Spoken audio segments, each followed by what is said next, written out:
मन की बात। आकाशवाणी के माध्यम से माननीय प्रधानमंत्री श्री नरेंद्र मोदी अपने मन की बात साझा करेंगे। तो आइए सुनते हैं प्रधानमंत्री जी से मन की बात। मेरे प्यारे देशवासियों, नमस्कार। जब मैं मन की बात करता हूं तो ऐसा लगता है जैसे आपके बीच आपके परिवार के सदस्य के रूप में उपस्थित हूं। हमारी छोटी छोटी बातें जो एक दूसरे को कुछ सिखा जाए, जीवन के खट्टे मीठे अनुभव जो जी भर के जीने की प्रेरणा बन जाए, बस यही तो है मन की बात। आज 2021 की जनवरी का आखिरी दिन है। क्या आप भी मेरी तरह ये सोच रहे हैं कि अभी कुछ ही दिन पहले तो 2021 शुरू हुआ था? लगता ही नहीं कि जनवरी का पूरा महीना बीत गया है। समय की गति इसी को तो कहते हैं। कुछ दिन पहले की ही तो बात लगती है जब हम एक दूसरे को शुभकामनाएं दे रहे थे। फिर हमने लोहड़ी मनाई, मकर संक्रांति मनाई, पोंगल, बिहू मनाया। देश के अलग अलग हिस्सों में त्योहारों की धूम रही। 23 जनवरी को हमने नेताजी सुभाष चंद्र बोस के जन्मदिन को पराक्रम दिवस के तौर पर मनाया और 26 जनवरी को गणतंत्र दिवस की शानदार परेड भी देखी। राष्ट्रपति जी द्वारा संसद के संयुक्त सत्र को संबोधन के बाद बजट सत्र भी शुरू हो गया है। इन सभी के बीच एक और कार्य हुआ जिसका हम सभी को बहुत इंतजार रहता है। ये है पद्म पुरस्कारों की घोषणा। राष्ट्र ने असाधारण कार्य कर रहे लोगों को उनकी उपलब्धियां और मानवता के प्रति उनके योगदान के लिए सम्मानित किया। इस साल भी पुरस्कार पाने वालों में वे लोग शामिल हैं जिन्होंने अलग अलग क्षेत्रों में बेहतरीन काम किया है। अपने कामों से किसी का जीवन बदला है, देश को आगे बढ़ाया है। यानी जमीनी स्तर पर काम करने वाले अनसंग हीरोज को पद्म सम्मान देने की जो परंपरा देश ने कुछ वर्ष पहले शुरू की थी, वो इस बार भी कायम रखी गई है। मेरा आप सभी से आग्रह है कि इन लोगों के बारे में, उनके योगदान के बारे में जरूर जानें, परिवार में उनके बारे में चर्चा करें। देखिएगा सबको इससे कितनी प्रेरणा मिलती है। इस महीने क्रिकेट पिच से भी बहुत अच्छी खबर मिली। हमारी क्रिकेट टीम ने शुरुआती दिक्कतों के बाद शानदार वापसी करते हुए ऑस्ट्रेलिया में सीरीज जीती। हमारे खिलाड़ियों का हार्डवर्क और टीम वर्क प्रेरित करने वाला है। इन सब के बीच दिल्ली में 26 जनवरी को तिरंगा का अपमान देख देश बहुत दुखी भी हुआ। हमें आने वाले समय को नई आशा और नवीनता से भरना है। हमने पिछले साल असाधारण संयम और साहस का परिचय दिया। इस साल भी हमें कड़ी मेहनत करके अपने संकल्पों को सिद्ध करना है। अपने देश को और तेज गति से आगे ले जाना है। मेरे प्यारे देशवासियों, इस साल की शुरुआत के साथ ही कोरोना के खिलाफ हमारी लड़ाई को भी करीब करीब 1 साल पूरा हो गया है। जैसे कोरोना के खिलाफ भारत की लड़ाई एक उदाहरण बनी है, वैसे ही अब हमारा वैक्सीनेशन प्रोग्राम भी दुनिया में एक मिसाल बन रहा है। आज भारत दुनिया का सबसे बड़ा कोविड वैक्सीन प्रोग्राम चला रहा है। आप जानते हैं और भी ज्यादा गर्व की बात क्या है? हम सबसे बड़े वैक्सीन प्रोग्राम के साथ ही दुनिया में सबसे तेज गति से अपने नागरिकों का वैक्सीनेशन भी कर रहे हैं।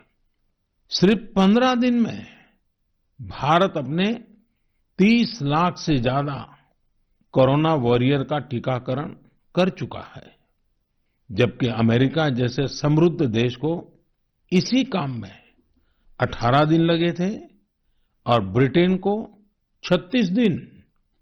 साथियों, मेड इन इंडिया वैक्सीन आज भारत की आत्मनिर्भरता का तो प्रतीक है ही, भारत के आत्मगौरव का भी प्रतीक है।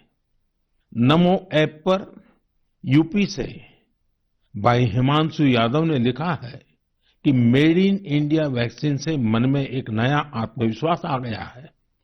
मदुरई से कीर्ति जी लिखती हैं कि उनके कई विदेशी दोस्त उनको मैसेज भेजकर भारत का शुक्रिया अदा कर रहे हैं।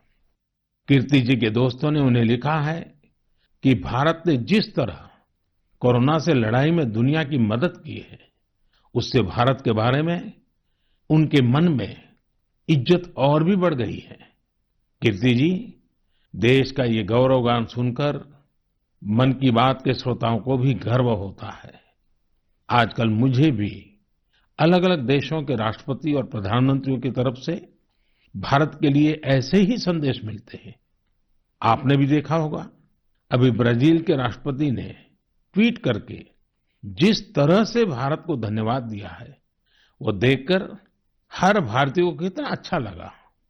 हजारों किलोमीटर दूर दुनिया के दूर सुदूर कोने के निवासियों को रामायण के उस प्रसंग की इतनी गहरी जानकारी है, उनके मन पर गहरा प्रभाव है। ये हमारी संस्कृति की विशेषता है। साथियों, इस वैक्सीनेशन कार्यक्रम में आपने एक और बात पर अवश्य ध्यान दिया होगा। संकट के समय में भारत दुनिया की सेवा इसलिए कर पा रहा है क्योंकि भारत आज दवाओं और वैक्सीन को लेकर सक्षम है, आत्मनिर्भर है। यही सोच आत्मनिर्भर भारत अभियान की भी है। भारत जितना सक्षम होगा, उतनी ही अधिक मानवता की सेवा करेगा, उतना ही अधिक लाभ दुनिया को होगा। मेरे प्यारे देशवासियों, हर बार आपके ढेर सारे पत्र मिलते हैं। नमो ऐप और माय गॉव पर आपके मैसेजेस, फोन कॉल्स के माध्यम से आपकी बातें जानने का अवसर मिलता है। इन्हीं संदेशों में एक ऐसा भी संदेश है जिसने मेरा ध्यान खींचा। ये संदेश है बहन प्रियंका पांडे जी का। 23 साल की बेटी प्रियंका जी हिंदी साहित्य की विद्यार्थिनी है और बिहार के सिवान में रहती है। प्रियंका जी ने नमो ऐप पर लिखा है कि वो देश के 15 घरेलू पर्यटन स्थलों पर जाने के मेरे सुझाव से बहुत प्रेरित हुई थी। इसलिए 1 जनवरी को वो एक जगह के लिए निकली जो बहुत खास थी। वे जगह थी उनके घर से 15 किलोमीटर दूर देश के पहले राष्ट्रपति डॉक्टर राजेंद्र प्रसाद जी का पैतृक निवास। प्रियंका जी ने बड़ी सुंदर बात लिखी है कि अपने देश की महान विभूतियों को जानने की दिशा में उनका ये पहला कदम था। प्रियंका जी को वहां डॉक्टर राजेंद्र प्रसाद जी द्वारा लिखी गई पुस्तकें मिली, अनेक ऐतिहासिक तस्वीरें मिली। वाकई प्रियंका जी, आपका यह अनुभव दूसरों को भी प्रेरित करेगा। साथियों, इस वर्ष से भारत अपनी आजादी के 75 वर्ष का समारोह अमृत महोत्सव शुरू करने जा रहा है।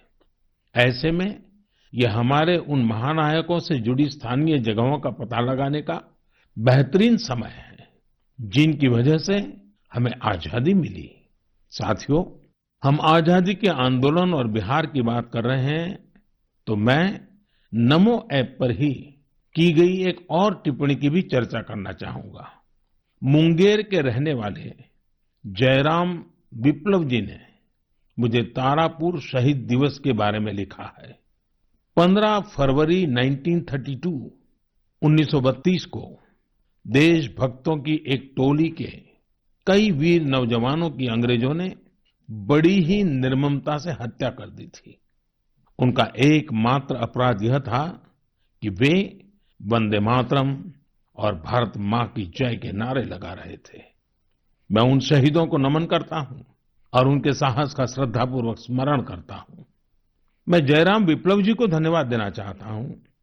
वे एक ऐसी घटना को देश के सामने लेकर आए जिस पर उतनी चर्चा नहीं हो पाई जितनी होनी चाहिए थी। मेरे प्यारे देशवासियों, भारत के हर हिस्से में, हर शहर, कस्बे और गांव में आजादी की लड़ाई पूरी ताकत के साथ लड़ी गई थी। भारत भूमि के हर कोने में ऐसे महान सपूतों और वीरांगनाओं ने जन्म लिया, जिन्होंने राष्ट्र के लिए अपना जीवन न्योछावर कर दिया। ऐसे में यह बहुत महत्वपूर्ण है कि हमारे लिए किए गए उनके संघर्षों और उनसे जुड़ी यादों को हम संजोकर रखें और इसके लिए उनके बारे में लिखकर हम अपनी भावी पीढ़ियों के लिए उनकी स्मृतियों को जीवित रख सकते हैं। मैं सभी देशवासियों को और खास करके अपने युवा साथियों को आह्वान करता हूं कि ये देश के स्वतंत्रता सेनानियों के बारे में, आजादी से जुड़ी घटनाओं के बारे में लिखें। अपने इलाके में स्वतंत्रता संग्राम के दौर की वीरता की गाथाओं के बारे में किताबें लिखें। अब जबकि भारत अपनी आजादी के 75 वर्ष मनाएगा, तो आपका लेखन आजादी के नायकों के प्रति उत्तम श्रद्धांजलि होगी। यंग राइटर्स के लिए इंडिया 75 के निमित्त एक इनिशिएटिव शुरू किया जा रहा है। इससे सभी राज्यों और भाषाओं के युवा लेखकों को प्रोत्साहन मिलेगा। देश में बड़ी संख्या में ऐसे विषयों पर लिखने वाले राइटर्स तैयार होंगे, जिनका भारतीय विरासत और संस्कृति पर गहन अध्ययन होगा। हमें ऐसी उभरती प्रतिभाओं की पूरी मदद करनी है। इससे भविष्य की दिशा निर्धारित करने वाले थॉट लीडर्स का एक वर्ग भी तैयार होगा। मैं अपने युवा मित्रों को इस पहल का हिस्सा बनने और अपने साहित्यिक कौशल का अधिक से अधिक उपयोग करने के लिए आमंत्रित करता हूं। इससे जुड़ी जानकारियां शिक्षा मंत्रालय की वेबसाइट से प्राप्त कर सकते हैं। मेरे प्यारे देशवासियों, मन की बात में श्रोताओं को क्या पसंद आता है, ये आप ही बेहतर जानते हैं। लेकिन मुझे मन की बात में सबसे अच्छा ये लगता है कि मुझे बहुत कुछ जानने, सीखने और पढ़ने को मिलता है। एक प्रकार से परोक्ष रूप से आप सबसे जुड़ने का अवसर मिलता है। किसी का प्रयास, किसी का जज्बा, किसी का देश के लिए कुछ कर गुजर जाने का जुनून, यह सब मुझे बहुत प्रेरित करते हैं, ऊर्जा से भर देते हैं। हैदराबाद के बोयिनपल्ली में एक स्थानीय सब्जी मंडी किस तरह अपने दायित्व को निभा रही है, ये पढ़कर भी मुझे बहुत अच्छा लगा। हम सब ने देखा है कि सब्जी मंडियों में अनेक वजहों से काफी सब्जी खराब हो जाती है। ये सब्जी इधर-उधर फैलती है, गंदगी भी फैलाती है। लेकिन बोयिनपल्ली की सब्जी मंडी ने तय किया कि हर रोज बचने वाली इन सब्जियों को ऐसे ही फेंका नहीं जाएगा। सब्जी मंडी से जुड़े लोगों ने तय किया, इससे बिजली बनाई जाएगी। बेकार हुई सब्जियों से बिजली बनाने के बारे में शायद ही आपने कभी सुना हो। यही तो इनोवेशन की ताकत है। आज बोयिनपल्ली की मंडी में पहले जो वेस्ट था, आज उसी से वेल्थ क्रिएट हो रही है। यही तो कचरे से कंचन बनाने की यात्रा है। वहां हर दिन करीब 10 टन वेस्ट निकलता है।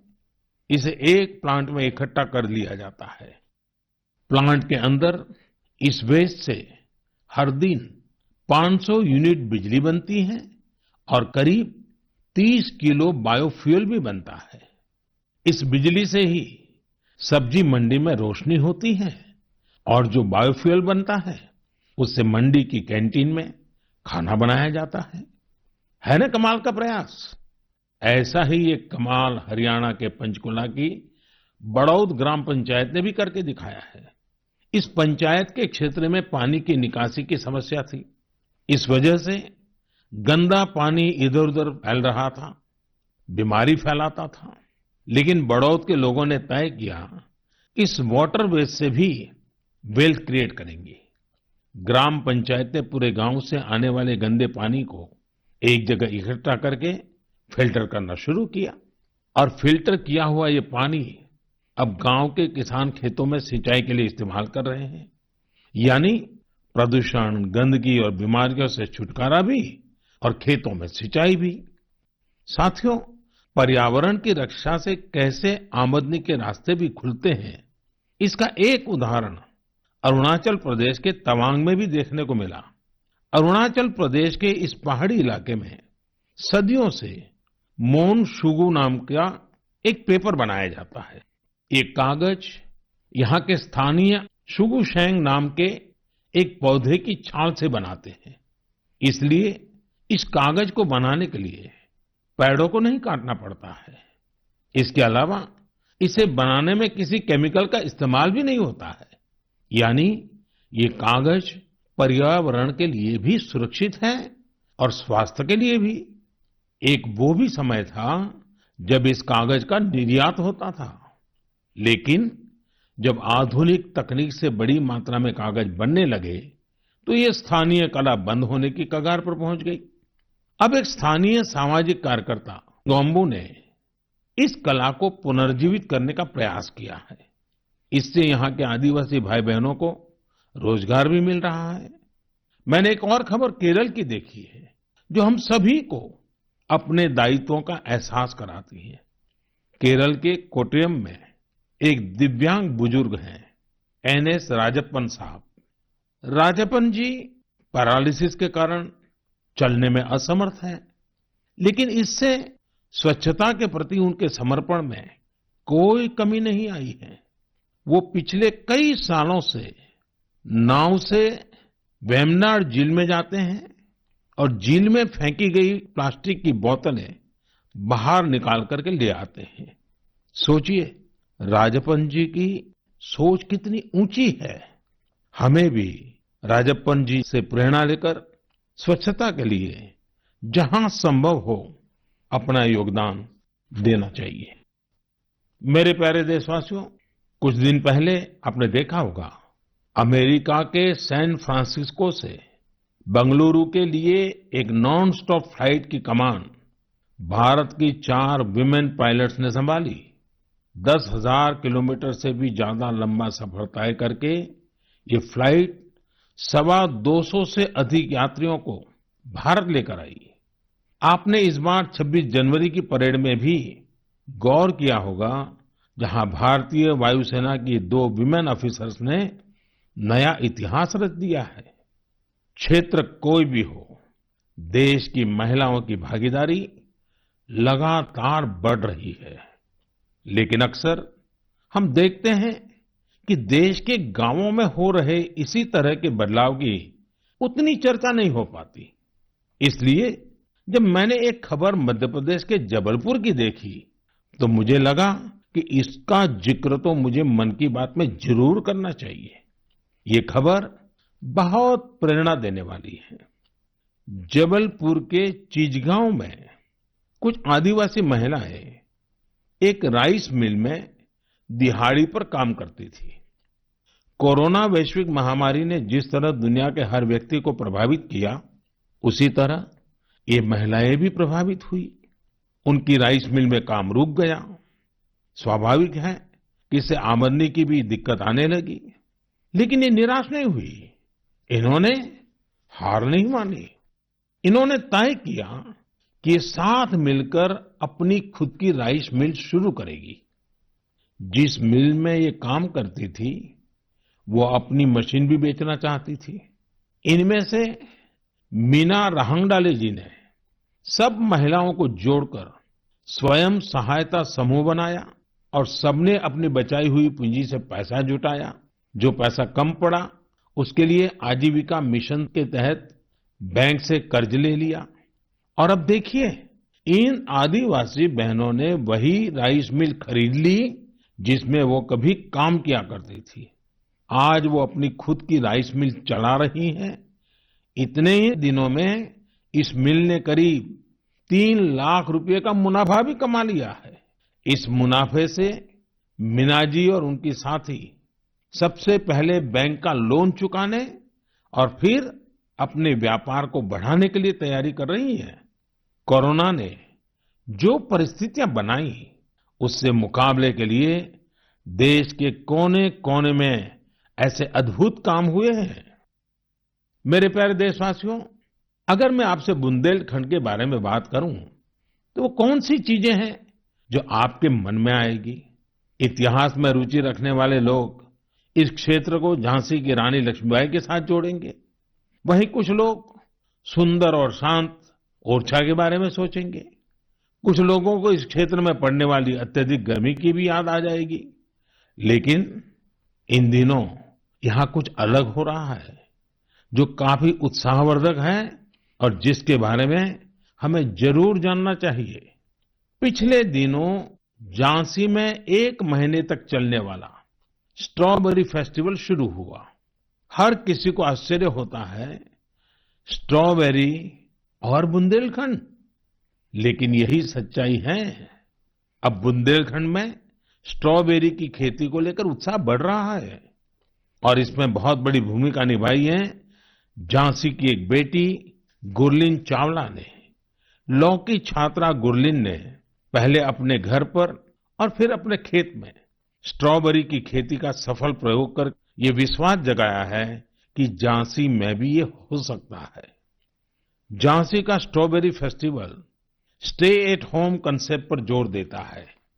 इस महोत्सव के माध्यम से किसान युवाओं को अपने घर के पीछे खाली जगह पर या छत पर टेरेस गार्डन में बागवानी करने और स्ट्रॉबेरीज उगाने के लिए प्रोत्साहित किया जा रहा है। नई टेक्नोलॉजी की मदद से ऐसे ही प्रयास देश के अन्य हिस्सों में भी हो रहे हैं। जो स्ट्रॉबेरी कभी पहाड़ों की पहचान थी, वो अब कच्छ की रेतीली जमीन पर भी होने लगी है। किसानों की आय बढ़ रही है। साथियों, स्ट्रॉबेरी फेस्टिवल जैसे प्रयोग इनोवेशन की स्पिरिट को तो प्रदर्शित करते ही हैं, साथ ही यह भी दिखाते हैं कि हमारे देश का कृषि क्षेत्र कैसे नई टेक्नोलॉजी को अपना रहा है। साथियों, खेती को आधुनिक बनाने के लिए सरकार प्रतिबद्ध है और अनेक कदम उठा भी रही है। सरकार के प्रयास आगे भी जारी रहेंगे। मेरे प्यारे देशवासियों, कुछ ही दिन पहले मैंने एक वीडियो देखा। वह वीडियो पश्चिम बंगाल के वेस्ट मिदनापुर स्थित नया पिंगला गांव के एक चित्रकार सरमुद्दीन का था। वो प्रसन्नता व्यक्त कर रहे थे कि रामायण पर बनाई उनकी पेंटिंग 2 लाख रुपए में बिकी है। इससे उनके गांव वालों को भी काफी खुशी मिली है। इस वीडियो को देखने के बाद मुझे इसके बारे में और अधिक जानने की उत्सुकता हुई। इसी क्रम में मुझे पश्चिम बंगाल से जुड़ी एक बहुत अच्छी पहल के बारे में जानकारी मिली, जिसे मैं आपके साथ जरूर साझा करना चाहूंगा। पर्यटन मंत्रालय के रीजनल ऑफिस ने महीने के शुरू में ही बंगाल के गांवों में एक इनक्रेडिबल इंडिया वीकेंड गेटवे की शुरुआत की। इसमें पश्चिम मिदनापुर, बांकुरा, बीरभूम, पुरुलिया, पूर्व बर्धमान, वहां के हस्तशिल्प कलाकारों ने विजिटर्स के लिए हैंडीक्राफ्ट वर्कशॉप आयोजित की। मुझे यह भी बताया गया कि इनक्रेडिबल इंडिया वीकेंड गेटवे के दौरान हैंडीक्राफ्ट की जो कुल बिक्री हुई, वो हस्तशिल्पकारों को बेहद प्रोत्साहित करने वाली है। देश भर में लोग भी नए नए तरीकों से हमारी कला को लोकप्रिय बना रहे हैं। ओडिशा के राउरकेला की भाग्यश्री साहू को देख लीजिए। वैसे तो वो इंजीनियरिंग की छात्रा है, लेकिन पिछले कुछ महीनों में उन्होंने पट्टचित्र कला को सीखना शुरू किया और उसमें निपुणता हासिल कर ली है। लेकिन क्या आप जानते हैं कि उन्होंने पेंट कहाँ किया? सॉफ्ट स्टोन्स पर। कॉलेज जाने के रास्ते में भाग्यश्री को ये सॉफ्ट स्टोन मिले। उन्होंने इन्हें एकत्र किया और साफ किया। बाद में उन्होंने रोजाना 2 घंटे इन पत्थरों पर पट्टचित्र स्टाइल में पेंटिंग की। वह इन पत्थरों को पेंट कर उन्हें अपने दोस्तों को गिफ्ट करने लगी। लॉकडाउन के दौरान उन्होंने बोतलों पर भी पेंट करना शुरू कर दिया।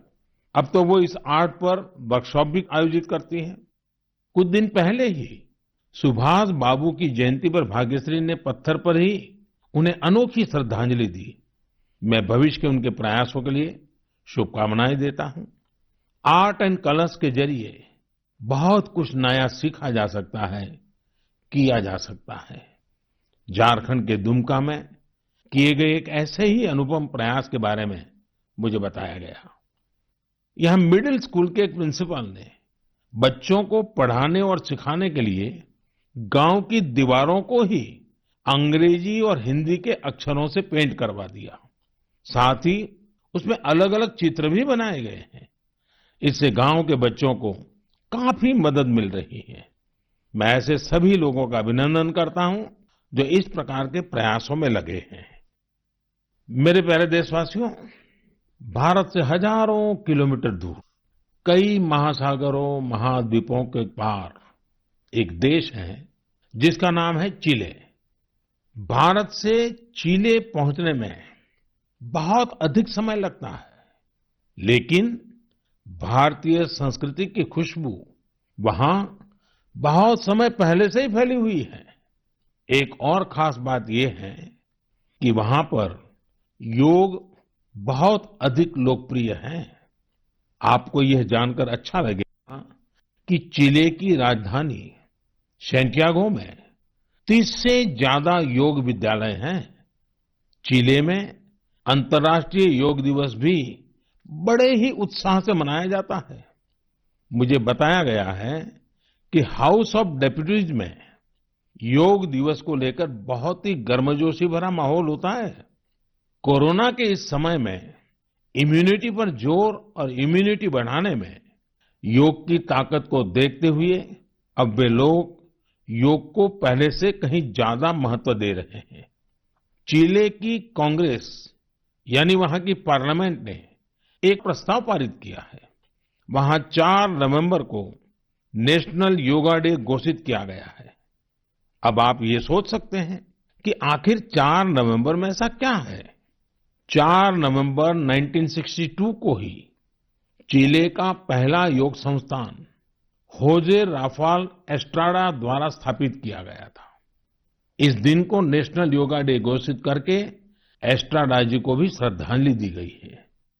चिले की पार्लियामेंट द्वारा यह एक विशेष सम्मान है जिस पर हर भारतीय को गर्व है।